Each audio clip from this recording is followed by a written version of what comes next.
Lucas, capítulo 22. Planos para matar Jesus. A festa dos pães sem fermento, também chamada de Páscoa, se aproximava. Os principais sacerdotes e mestres da lei tramavam uma forma de matar Jesus, mas tinham medo da reação do povo. Então Satanás entrou em Judas Iscariotes, um dos 12, e ele foi aos principais sacerdotes e aos capitães da guarda do templo para combinar a melhor maneira de lhes entregar Jesus. Eles ficaram muito satisfeitos e lhe prometeram dinheiro. Judas concordou e começou a procurar uma oportunidade de trair Jesus, para que o prendessem quando as multidões não estivessem por perto. Chegou o dia da festa dos pães sem fermento, quando o cordeiro pascal era sacrificado. Jesus mandou Pedro e João na frente e disse: Vão e preparem a refeição da Páscoa, para que a comamos juntos. Onde o Senhor quer que a preparemos? Perguntaram. Ele respondeu: Logo que vocês entrarem em Jerusalém, um homem carregando uma vasilha de água virá ao seu encontro. Sigam-no. Na casa onde ele entrar, digam ao dono: o mestre pergunta: em onde fica o aposento no qual comerei a refeição da Páscoa com meus discípulos? Ele os levará a uma sala grande no andar superior, que já estará arrumada. Preparem ali a refeição. Eles foram e encontraram tudo como Jesus tinha dito, e ali prepararam a refeição da Páscoa. Quando chegou a hora, Jesus e seus apóstolos tomaram lugar à mesa. Jesus disse: Estava ansioso para comer a refeição da Páscoa com vocês antes do meu sofrimento. Pois eu lhes digo agora que não voltarei a comê-la até que ela se cumpra no reino de Deus. Então tomou um cálice de vinho e agradeceu a Deus. Depois, disse: Tomem isto e partilhem entre vocês. Pois não beberei vinho outra vez até que venha o reino de Deus. Tomou o pão e agradeceu a Deus. Depois, partiu e o deu aos discípulos, dizendo: Este é o meu corpo, entregue por vocês. Façam isto em memória de mim. Depois da ceia, Jesus tomou o cálice de vinho e disse: Este é o cálice da nova aliança, confirmada com o meu sangue, que é derramado como sacrifício por vocês. Mas aqui, partilhando da mesa conosco, está o homem que vai me trair. Pois foi determinado que o Filho do Homem deve morrer. Mas que aflição espera aquele que o trair? Os discípulos perguntavam uns aos outros qual deles faria uma coisa dessas. Depois, começaram a discutir entre si qual deles era o mais importante.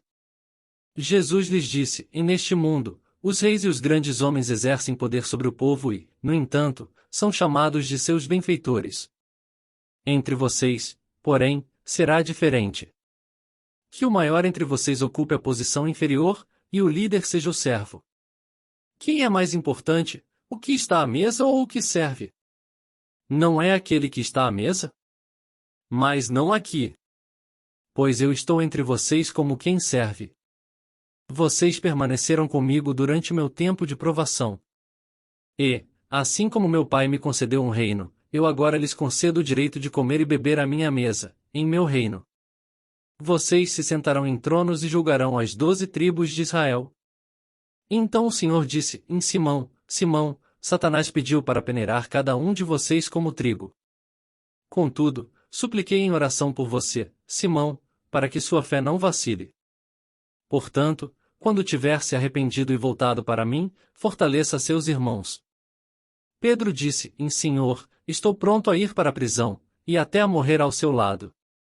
Jesus, porém, respondeu: Pedro, vou lhe dizer uma coisa: hoje, antes que o galo cante, você negará 3 vezes que me conhece. Em seguida, Jesus lhes perguntou: quando eu os enviei para anunciar as boas novas sem dinheiro, sem bolsa de viagem e sem sandálias extras, alguma coisa lhes faltou? Não, responderam eles. Então ele disse: agora, porém, peguem dinheiro e uma bolsa de viagem. E, se não tiverem uma espada, vendam sua capa e comprem uma. Pois é necessário que se cumpra esta profecia a meu respeito, e ele foi contado entre os rebeldes. Sim, tudo o que os profetas escreveram a meu respeito se cumprirá. Eles responderam: Senhor, temos aqui 2 espadas. É suficiente, disse ele. Então, acompanhado de seus discípulos, Jesus foi, como de costume, ao Monte das Oliveiras. Ao chegar, disse: Orem para que vocês não cedam à tentação. Afastou-se a uma distância como de um arremesso de pedra, ajoelhou-se e orou. Pai, se queres, afasta de mim este cálice. Contudo, que seja feita a tua vontade, e não a minha. Então apareceu um anjo do céu, que o fortalecia. Ele orou com ainda mais fervor, e sua angústia era tanta que seu suor caía na terra como gotas de sangue. Por fim, ele se levantou, voltou aos discípulos e os encontrou dormindo, exaustos de tristeza. Por que vocês dormem? Perguntou ele. Levantem-se e orem para que não cedam à tentação.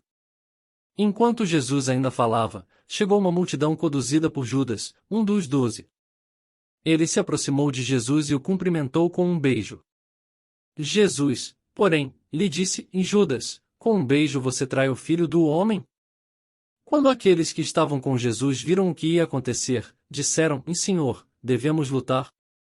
Trouxemos as espadas. E um deles feriu o servo do sumo sacerdote, cortando-lhe a orelha direita. Mas Jesus disse: Basta. E, tocando a orelha do homem, curou-o.